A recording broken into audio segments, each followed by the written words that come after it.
So moving on with the programme, and while tonight is all about recognising excellence in emergenting, and indeed we're just about to move into the Lifetime Achievement Award, which I'll come on to shortly.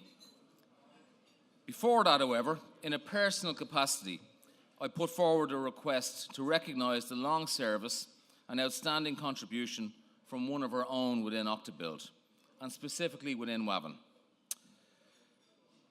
When I mentioned this name to the Octabuild board, there was unanimous agreement, which I think reflects the individual status across the trade. I am, of course, talking about none other than Joe Harlin, who is currently Business Development Manager in Wavan, Ireland. So, listen to this. Joe started employment on October 22nd, 1971. Nearly 46 years ago. I was only 2 years old then and still struggling to master the alphabet, while Joe was already embarking on his long career. In fact, many of you who've sat across the table from me during negotiations would probably suggest that I only ever learned 2 letters from the alphabet, N and O. I did unearth from our archives, interestingly, the original ad in the Drogheda Independent, which Joe applied for to join the company, and talk about political correctness in today's context. It says, "We wish to appoint a young man to the above position. Ideal age 17 to 20. And it goes on to say, "We offer a competitive salary, 3 weeks holidays, and other fringe benefits." Well, I think Joe doesn't have any fringe benefits these days, looking at him. Joe came in as a laboratory technician back, he was 18. Shortly afterwards, a couple of years later, he joined the newly formed group scheme division and covered so much of the country in 1 year that he actually got 2 new cars. And that's true. He burnt out a car that he did so many miles. Later on in 1980, he was dispatched off to Saudi Arabia with Wavan overseas for a couple of years. And I'm sure everyone remembers the old harp ad and Sally O'Brien and the way she might look at you.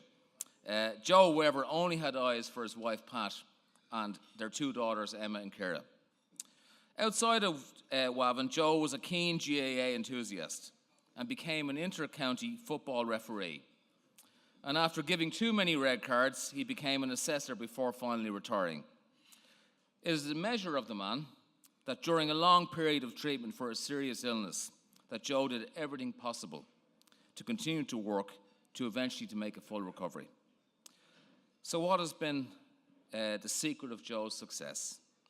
I also found an old in-house magazine from 1988, and you can't see it, but Joe is here with hair. Apparently he had a beard at one stage as well.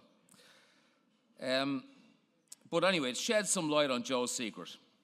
In his own words, and listen for all you other reps from the Octabuild companies, here's some real nuggets here. The secret is to resist the temptation to over-order, but to manage the stocks carefully so that no competitor can get a foot in for the following month. And also, my own contribution is to make sure that I've every possible bit of business in my area tied up, and then some more. Wise words. And I've no doubt that many of our competitors are counting down the days to next March, when Joe is due to retire. On the other hand, Joe has been likened to Santa Claus. But Santa Claus is a bit taller and has a beard and a red suit. There seems to be an understanding within a lot of merchants that if you want the best price, as RTE says, talk to Joe. As an individual, given this unique forum and the fact that Joe is due to retire next year, and this event is every 2 years, I wanted to take the opportunity to formally recognise Joe's outstanding contribution to the fabric of the merchant trade in Ireland. And so he'll miss this event the next time around, and I'd like to invite Joe to come to the stage to receive a special recognition award. Thank you. I could ask Kieran Burke, please, and Declan Smith.